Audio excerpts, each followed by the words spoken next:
اشرفی stories کے دوستو السلام علیکم ورحمۃ اللہ۔ جی تو میرے پیارے دوستو، آج کی ویڈیو میں ہم آپ کو بتائیں گے حضرت یوسف علیہ السلام اور ان کے بھائیوں کے ساتھ ان کا کیا رویہ تھا اور وہ کس بات پر ان سے مخالفت کرتے اور ہر بات پر ان سے جھگڑا کرتے تھے اور وہ کیوں ان سے نفرت کرتے تھے۔ یہ تو میرے پیارے دوستو یہ ویڈیو کا پارٹ نمبر 2 ہے اور پارٹ نمبر 1 دیکھنے کے لیے اسی ویڈیو کے ڈسکرپشن میں لنک موجود ہے۔ اور مزید ویڈیو کو آگے بڑھانے سے پہلے آپ لوگوں سے درخواست ہے کہ اگر آپ نے ابھی تک ہمارے چینل کو سبسکرائب نہیں کیا تو ہمارے چینل کو سبسکرائب کر دیں اور بیل آئیکن کو بھی پریس کر دیں تاکہ آپ کو اس طرح کی اسلامی اور معلوماتی ویڈیو بر وقت ملتی رہیں۔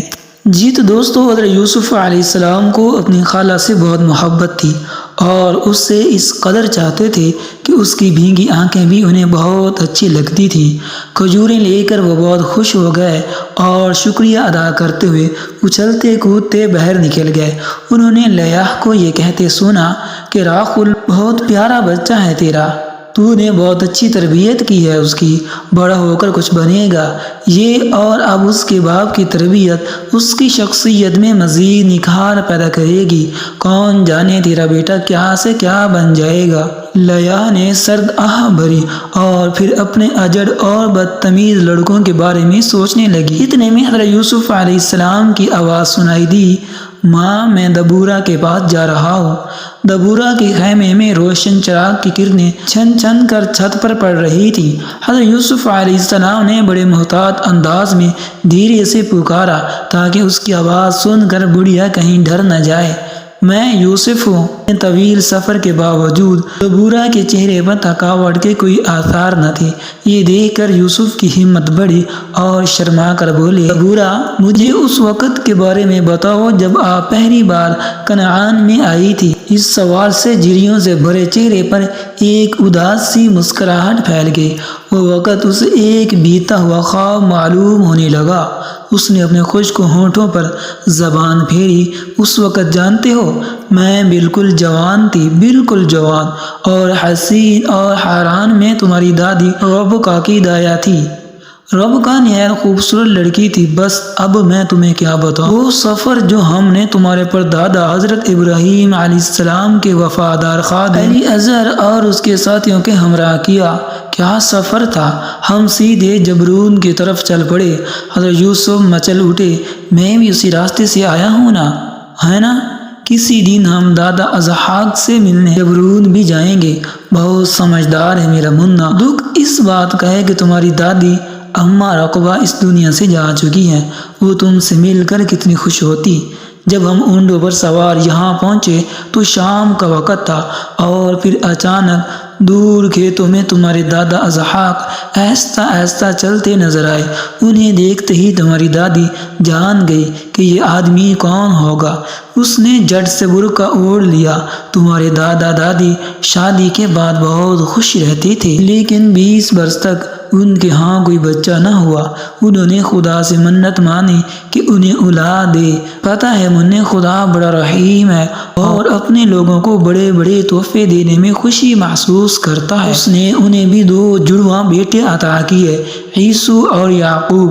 حضرت یوسف علیہ السلام ایک دم سنجیدہ ہو گیا اور دبورا سے پوچھنے لگے، پتہ ہے میرا نانا لابن بتوں کو پوجتا ہے، وہ بت نہ سنتے ہیں نہ دیکھتے ہیں، وہ تو کچھ بھی نہیں کر سکتے۔ پھر وہ اس کی طرف جھکے اور سرگوشی کرتے ہوئے کہنے لگے کہ کسی سے کہنا نہیں معلوم ہے، ماں نے نانا جی کا پسندیدہ بت چرا لیا تھا اور سفر میں اپنے ساتھ لے آئی تھی۔ نہ جانے نانا جی کو کیسے پتہ چل گیا۔ یاد ہے کتنے غصے میں تھے وہ، اور بت لینے کے لیے وہ کس طرح ہمارے پیچھے آئے تھے۔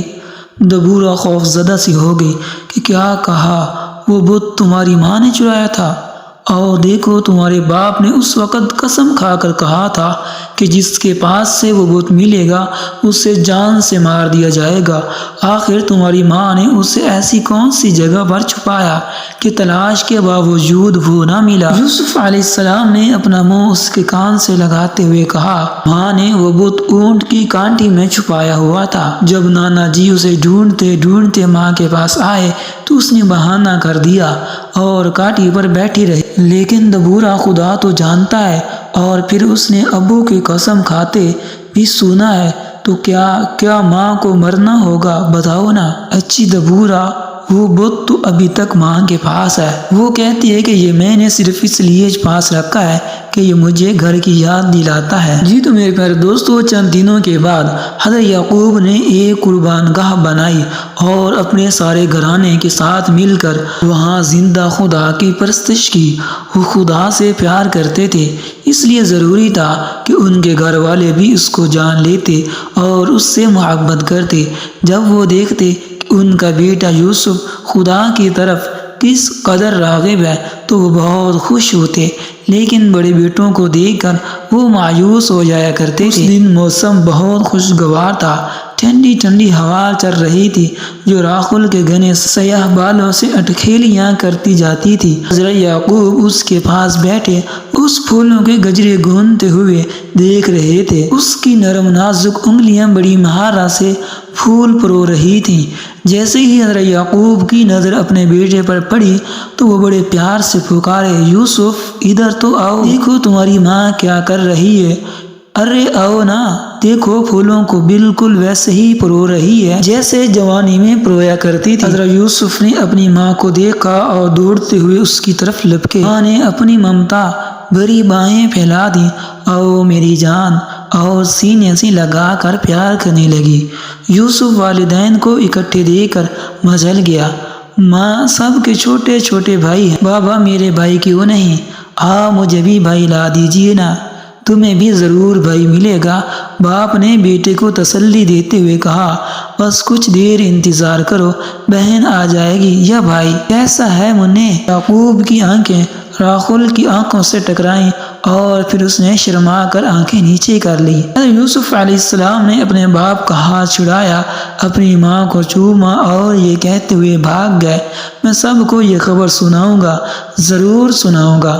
جب وہ بھاگے چلے جا رہے تھے تو انہیں دبورا کی بات یاد آئی۔ وہ سوچنے لگے، میرا یہ بھائی تو خدا کی طرف سے ایک تحفہ ہوگا۔ اب تو وہ خوشی سے پھولے نہ سمائے تھے۔ بے ساختہ ان کے منہ سے نکلا، خدایا پیارے بھیا کے لیے بہت بہت شکریہ، میں وعدہ کرتا ہوں کہ ہمیشہ اس کا بہت خیال رکھوں گا۔ زندگی معمول کے مطابق گزر رہی تھی، ہر طرف سکون ہی سکون تھا، ہر چہرہ سرور، ہر روح آسودہ کہ اچانک ہی ایک مصیبت ٹوٹ پڑی۔ دینا چند عورتوں کے ساتھ سکم گئی۔ جہاں کے شہزادے کی نظر اس پر پڑ گئی، وہ پہلے ہی نظر میں اس پر عاشق ہو گیا اور زبردستی اسے اپنے محل میں لے گیا۔ یہ واقعہ یعقوب کے گھرانے کے لیے سانحہ سے کم نہ تھا۔ خیمہ بستی میں بہت سی کیفیت چھا گئی تھی۔ حضرت یعقوب کے اونٹوں پر گویا مہر لگ گئی تھی۔ ان کی نگاہیں بار بار خیمے کے دروازے سے ٹکرا کر لوٹ آتی تھیں۔ انہیں اپنے بیٹوں کا انتظار تھا جو ابھی کھیتوں سے نہیں لوٹے تھے۔ آخر وہ اکیلے کرتے بھی کیا؟ جب وہ آ گئے تو گرم خون، جوانی کا جوش اور اس پر غیرت اور عزت کا مسئلہ صورتحال معلوم ہوتے ہی وہ آتش فشاں پہاڑ کی طرح پھٹ پڑے۔ ان کی آنکھوں میں خون اتر آیا، سر پر وحشت سوار تھی۔ اتنے میں بادشاہ کی آمد کی خبر آ پہنچی۔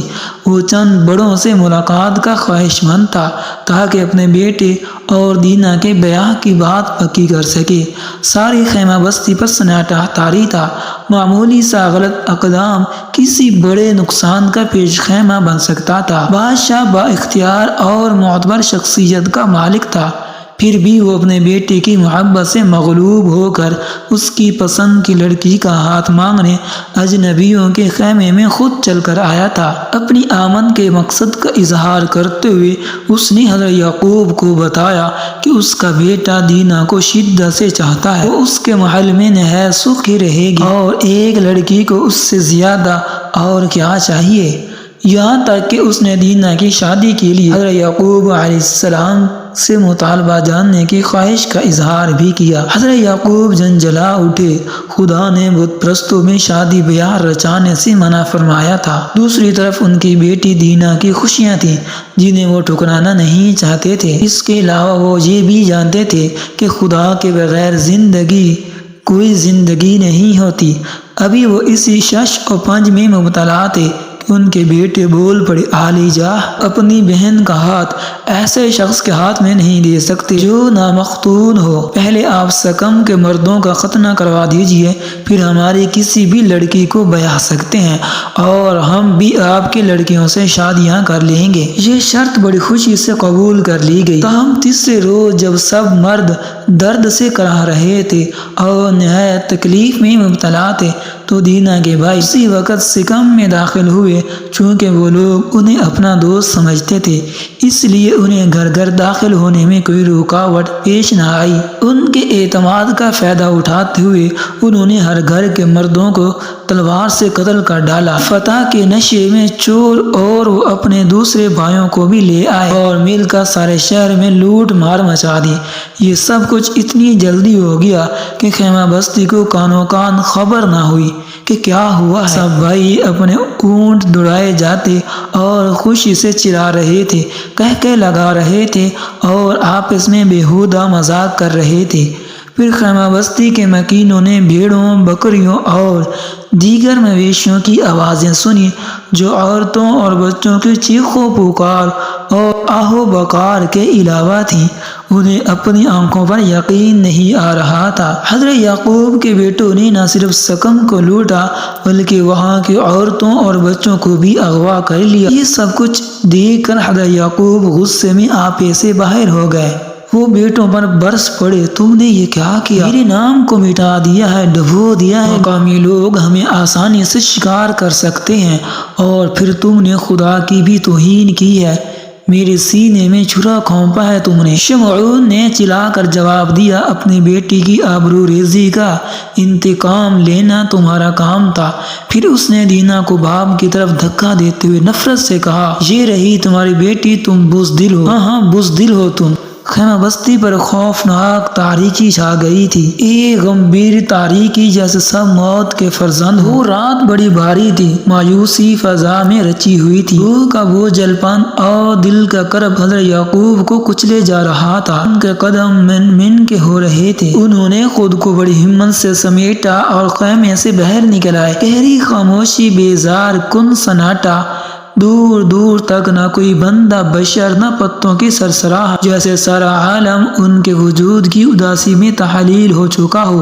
کچھ بھی تو نہ تھا۔ وہ بھاری قدموں سے قربان گاہ کی طرف کھینچتے چلے جا رہے تھے۔ ان کا ذہن مختلف خیالات کی آماج گاہ بنا ہوا تھا۔ انہیں یقین تھا کہ اتنا کچھ ہو جانے کے بعد خدا انہیں ضرور چھوڑ دے گا۔ اس خیال کے آتے ہی وہ نڈال ہو کر مذبح پر گرے اور بڑی اذیت میں پکار اٹھے، اے خدا، اے قدوس اور محیب خدا، میں خود کو تیرے رحم و کرم پر چھوڑتا ہوں۔ تو ہمیشہ اپنے بندوں پر فضل کرتا ہے۔ تو نے ابراہیم کی اولاد کے لیے کتنے بڑے بڑے منصوبے بنا رکھے ہیں، لیکن میرے بیٹوں نے ہر چیز پر پانی پھیر دیا ہے۔ ہم نے تجھے ناراض کیا ہے۔ یقیناً تو ہم میں سے ایسی قوم نہیں پیدا کرے گا جو ساری دنیا کے لیے برکت کا باعث ہو۔ ہم نے تیرے پاک نام کی تحقیر کی ہے۔ اے خدا، میری تقصیر معاف کر دے۔ اے میرے خداوند، مجھے ترک نہ کر۔ تیری محبت اور شفقت کے سائے میں رہنے کے بعد تیرے بغیر میں ہرگز نہ جی سکوں گا۔ روتے روتے حضرت یعقوب کی ہچکی بن گئی۔ شدت غم سے ان کا پورا جسم تھر تھر کانپ رہا تھا۔ وہ کافی دیر تک خداوند کے حضور اونڈے منہ پڑے رہے۔ مایوسی اور بے بسی نے انہیں اس حد تک مغلوب کر رکھا تھا کہ ان میں اٹھ کر چلنے کی سکت تک نہ تھی۔ قربان گاہ پر اچانک ان کے تھکاوٹ سے چور جسم پر کپ کپی طاری ہو گئی تھی۔ انہیں خدا کے پاک حضوری کا پوری طرح احساس ہو چلا تھا۔ خدا قادر مطلق کے حضور میں ایک دکھی باپ اپنے غمزدہ دل کے ساتھ ماتم کر رہا تھا۔ اچانک انہیں محسوس ہوا کہ خدا اور دل بھی اہل سکم کے دکھ اور یعقوب کی مایوسی سکون اور اطمینان میں بدل گئی۔ وہ جان گئے کہ خدا انہیں ہرگز نہیں چھوڑے گا۔ وہ سچا اور قادر ہے اور اپنا عہد کبھی نہیں توڑ سکتا۔ پھر انہوں نے خدا کی آواز سنی جو انہیں پکار کر کہہ رہا تھا، یعقوب، سکم سے نکل کر بیت ایل کو چلا جا اور وہاں اس خدا کے لیے مذبح بنا جو تجھے اس وقت دکھائی دیا تھا جو تو عیسو سے بچ کر بھاگ نکلا تھا۔ جی تو میرے پیارے دوستو، اس ویڈیو کی اگلی قسط دیکھنے کے لیے ڈسکرپشن میں لنک موجود ہے، آپ اس واقعے کو مزید آگے دیکھ سکتے ہیں۔ تو پیارے دوستو، اگر آپ کو یہ ویڈیو پسند آئے تو لائک کر دیں اور ایک اچھا سا کمنٹ کر دیں، اور اگر آپ نے ابھی تک ہمارے چینل کو سبسکرائب نہیں کیا تو ہمارے چینل کو سبسکرائب کر دیں اور بیل آئیکن کو بھی پریس کر دیں تاکہ آپ کو اس طرح کی اسلامی اور معلوماتی ویڈیو بر وقت ملتی رہیں۔